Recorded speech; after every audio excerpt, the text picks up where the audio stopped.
Hello बच्चों, let's see the question. कह रहा है कि in diborane the two H B H bond angles are nearly.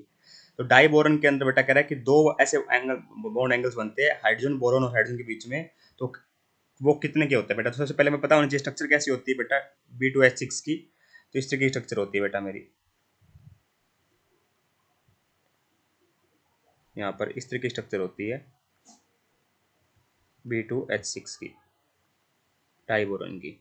अब इसमें हमें बताना है कि दो कौन कौन से एंगल बन रहे हैं बेटा। वो जो HBH टाइप के बेटा, तो एक ये है ना, HBH ये वाला एंगल है थीटा।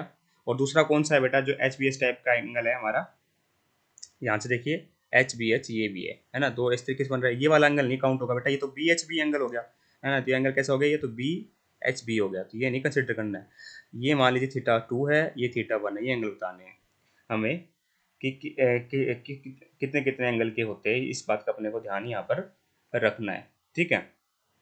तो अगर आप ध्यान से देखोगे ना बेटा यहाँ पर, तो यहाँ होता क्या है बेटा, जो ये वाला एंगल होता है ना, जो ये थीटा 1 है, ये एंगल बेटा मेरा लगभग कितना होता है बेटा मेरा 95 डिग्री होता है। कितना होता है? लगभग 95 डिग्री होता है। जो दूसरा एंगल है बेटा, ये थीटा 2 होता है ना। ये कितना होता है? लगभग बेटा मेरा 120 डिग्री एंगल होता है बेटा पूरा, ठीक है। कितना होता है? 120 डिग्री एंगल पूरा होता है। इस बात का अपने को ध्यान रखना है। यहाँ पे जो एंगल बन रहा होता है बेटा 120 डिग्री का बनेगा।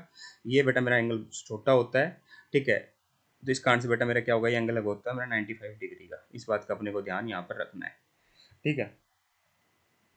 तो हमारा आंसर क्या आ जाएगा बेटा? मेरा आंसर आ जाएगा 120 डिग्री और 95 डिग्री रिस्पेक्टिवली ना, 95 और 120। तो ऑप्शन नंबर 2 परफेक्टली करेक्ट होता हुआ दिखाई दे रहा है। I hope you understand the answer. Thank you so much.